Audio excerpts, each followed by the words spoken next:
Hey everybody, welcome to my channel. My name is Alicia from Okonomi Crafts, and I'm here to show you today how I make one of my top selling soap, white sage. So here I'm adding the titanium dioxide directly to the live water solution to help me to disperse it a little bit better. I hand mix it because I'm a little bit afraid to put a stick blender into my live water solution. So I just go ahead and I mix it by hand. Then here I add just a little bit more just to make sure it gets really white, or as white as it can get, right?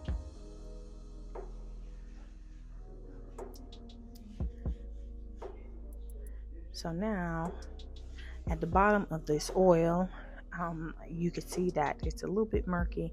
At the bottom is kaolin clay that I let it sit, but it will disperse with the stick blender once everything is mixed up. I take temperature to make sure that it reached the heat that I want it to reach, because there are some butters that are in there that is sort of solidified and at the bottom. So I'm using the heat transfer method to make sure that all of my oils are mixed up. And as you can see, some of that titanium dioxide was at the bottom of the cup, but we got it all out. So now I mix a little bit to get everything off the spoon, and here I go with my stick blender. I try to make it a habit to remove it, burp it that way, and then reattach it. It took years and years to get out of the habit of leaving the stick blender standing alone, but consciously I try to make sure I detach it. Here I'm blending the oils, butters, along with the live water solution that has been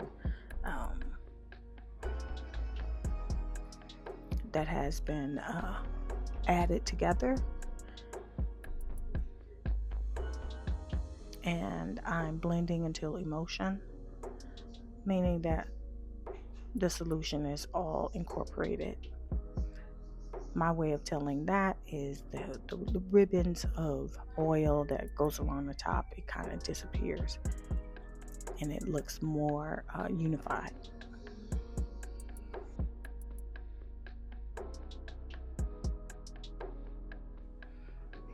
So I blend until I reach some type of trace. It's a very light trace, but I don't want a heavy trace, because for those of you who make soap, titanium dioxide has a habit of accelerating trace. So I don't want to over blend it. I want to blend it enough where when I put my sage in the soap, it won't sink to the bottom.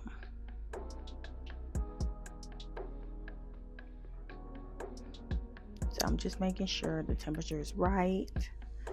Actually, at this point, I'm adding the fragrance oil. So I made sure that the temperature was right, because each fragrance oil has a flash point. So I don't want to burn out the fragrance. So I checked the temperature first. It was great. And then I added my fragrance oil to the batter, soap batter.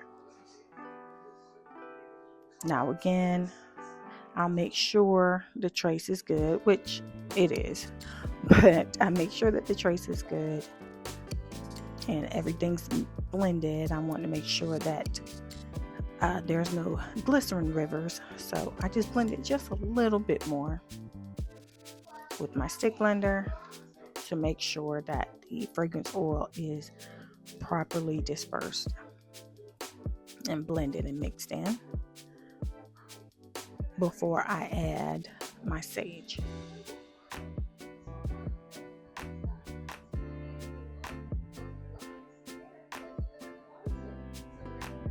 So see it's beaded up at the top. I just check to make sure that we have reached medium to low trace. And now I will add my sage, again to make sure that it's suspended within the soap batter and it does not drop to the bottom. So I wanted to make sure my trace was just right. I'm rubbing the sage within my palms because it's big chunks. When I first take it out, I tried to pinch it, but I rubbed it and it worked perfect.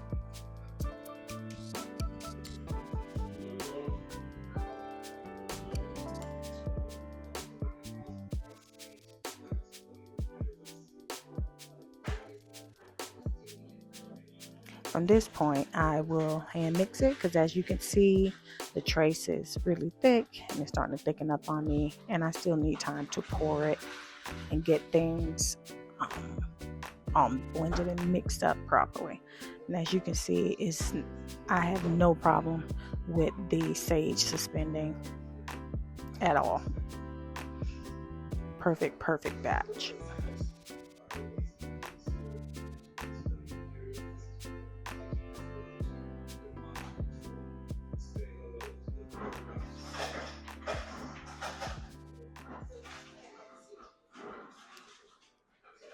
All right, so here is my lined 3.5 pound mold. I will attach where I get my molds from, my liners from. And I also want to give a shout out to Comfort Zone. I watched a video years ago on how she lines her soap molds, and it works for me perfectly fine. So shout out to Comfort Zone, Miss Yvonne. Thank you for all of your knowledge. I'm a quick learner. Also, shout out to Royal Appleberry, Kenny, the Messy Soaper. Shout out to her too. I learned a lot from both of those ladies. They're awesome. All right, so here I sped it up because I enjoy this part. This is my favorite part, is I play around to see how I could create peaks to make it look really cute and good, because once I cut them, I want them to look good. So this is my favorite part. As you can tell, I go over it 100 times if I could, but then I have to tell myself to stop. But yeah, this is my favorite. All right. Then here,